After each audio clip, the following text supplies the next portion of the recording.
Okay, we are going to talk about repentance, true repentance. What does that look like? I was listening to a sermon the other day, and it really struck me the way the pastor was describing someone's demeanor of repentance. So he was talking about the story in the Bible, Jacob and Esau.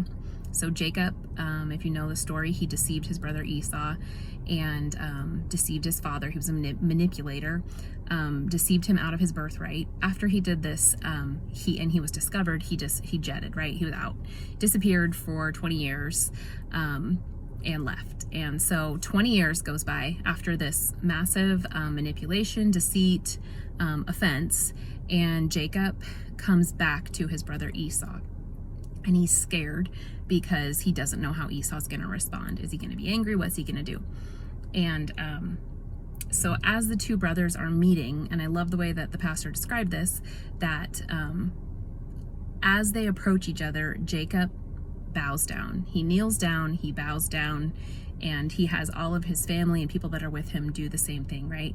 So he's in this position of humility and repentance. And he pointed out that Jacob did not give some long apology speech. He didn't beg and cry and say, I'm so sorry, I'm so sorry, will you forgive me? He showed with his demeanor and his actions that he was sorry, that he was repentant. So he didn't use a bunch of words. He used his actions and his demeanor to show his repentance. And his brother saw that. His brother could see that he was repentant. And so this is a good example of a situation where reconciliation of these two brothers was possible because Jacob was repentant.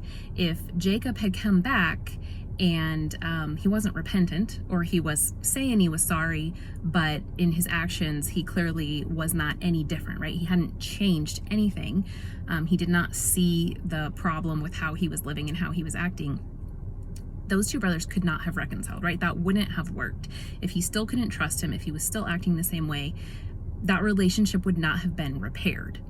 And what I often see with clients is that, a client will come into Stronger Co. and their spouse has either been abusive, they've committed adultery, they have a porn addiction, something along those lines. And oftentimes our clients have kind of like a list, right? So I want you to go to counseling. I want you to do these things with me. You need to read this book, or you need to get this individual counseling, or, whatever their list is of this relationship isn't healthy and safe, and I need you to take the steps to make sure it is. And a lot of times they'll say to me, he's doing everything on the list. Like, he's checking the boxes off on the list, but it doesn't feel right. And they can't quite put their finger on what doesn't feel right. And I always say to them that if their spouse is repentant, they will feel it and they will know it, because it will be in the demeanor and heart and attitude of the person. When there's been a heart change, you will see it and you will feel it in your interactions with that person. It's not something that you can put a checklist to. Someone can check off boxes and go through the motions, but when someone is actually repentant, it won't feel like scary panic to think of entering back into relationship with that person.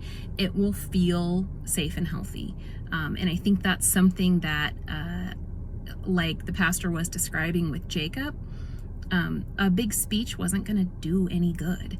A big apology speech doesn't mean anything if there hasn't been any actual change. And there's got to be a change in the heart.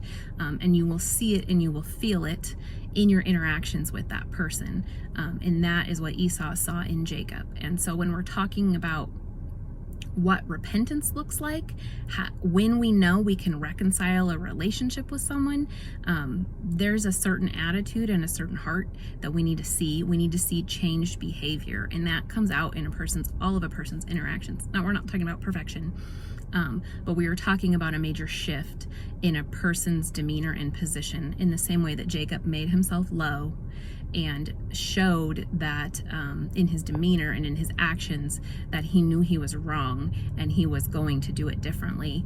That was something that Esau could see, and that's something that we need to be able to see if we're going to be able to move towards reconciling that relationship. You can't just reconcile a relationship when someone hasn't chosen to change their behavior, or maybe won't even recognize that it's wrong.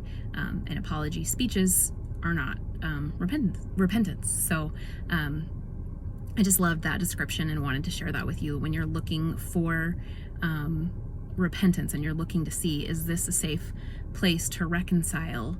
It doesn't necessarily mean all the boxes will be checked off on that list. It does mean that there's going to be a changed demeanor and a changed attitude and changed behavior, not just tears and I'm so sorry. So I hope that's helpful.